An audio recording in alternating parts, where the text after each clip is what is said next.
ప్రియులారా, మన ప్రభు అయిన యేసుక్రీస్తు నామములో మీకు శుభోదయం. ప్రతిదినం ప్రభుతో అనుదిన ఆత్మీయ ఆహారం ఆగస్టు 2. నేటి లేఖన పఠనం మత్తయి సువార్త 16వ అధ్యాయము 1 నుండి 12 వచనాలు. నేటి ధ్యాన లేఖనం మత్తయి సువార్త 16వ అధ్యాయము 1 నుండి 4 వచనాలు.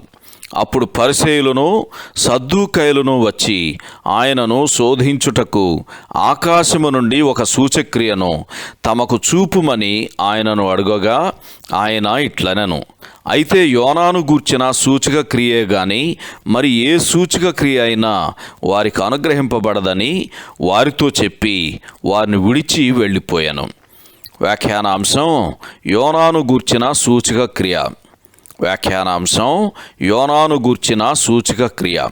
వ్యాఖ్యానం: పరిసయ్యులు సూచక్రియ చూపమని మరొక్కసారి ప్రభువును అడుగుచున్నారు అని మత్తయి సువార్త 12వ అధ్యాయము 38వ వచనంలో చూస్తాము.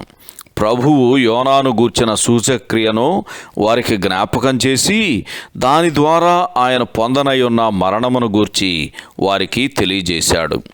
నేటి మన కాలములో అనగా ప్రభు అయిన యేసుక్రీస్తు రాకడ ఆసన్నమైన నేటి కాలములో క్రైస్తవులమైన మనము ఆయన రాకడకు ముందు ఏ విధమైన సూచనల కొరకు ఎదురు చూడవలసిన అవసరము లేదు.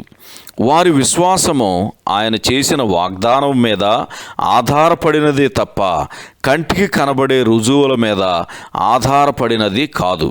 అలా కాని ఎడల అది విశ్వాసమే కాదు. అయినను సంఘ చరిత్ర ముగింపు కాలము సమీపించి ఉన్నదనుటకు ఈ భూమి మీద మనకెన్నో సూచనలు కనబడుతున్నాయి. ఇదివరకెన్నడూ లేనంతగా మనుష్యుల అహంకారము పెరిగిపోయింది.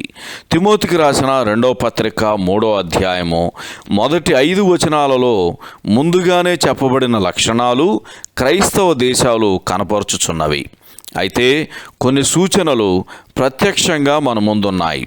ఏవనగా, యూదులు తమ స్వదేశమునకు తిరిగి వస్తున్నారు. ప్రాచీన రోమా సామ్రాజ్యములో వలె అనేక దేశములు మరలా ఏకమవటం వంటి సూచనలు కూడా కనబడుతున్నాయి. గనుక మనము కన్నులు తెరచి ఆకాశము తట్టు చూద్దాము. ప్రభు అయిన యేసు మరలా వస్తున్నాడు. ప్రభు అయిన యేసు అవిశ్వాసులైన వీరిని విడిచిపెట్టి వెళ్ళిపోయాడు అని మత్తయి సువార్త 16వ అధ్యాయము 4వ వచనంలో చదువుతాం. అయితే ఇప్పుడు ఆయన సొంత శిష్యులే ఆయనకు దుఃఖం కలుగజేస్తున్నారు. వారు ఆయన యందు నమ్మిక ఉంచలేదు. మత్తయి సువార్త 15వ అధ్యాయము 16-17 వచనాల్లో చెప్పబడినట్లు వారు మరచిపోయిన వారుగా ఉన్నారు. తమ అవివేకముతో ఆయనకు దుఃఖము కలుగజేస్తున్నారు. అయ్యో, మనము కూడా వారిని పోలిన వారముగా లేమా?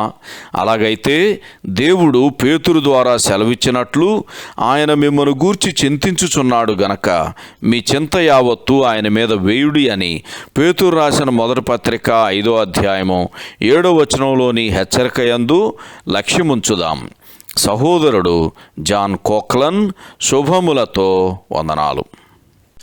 ఈ సందేశాలకు సంబంధించి కానీ బైబిల్కు సంబంధించి కానీ మీకేమైనా ప్రశ్నలు ఉంటే ఈ క్రింది నంబరుకు వాట్సాప్ ద్వారా పంపించండి.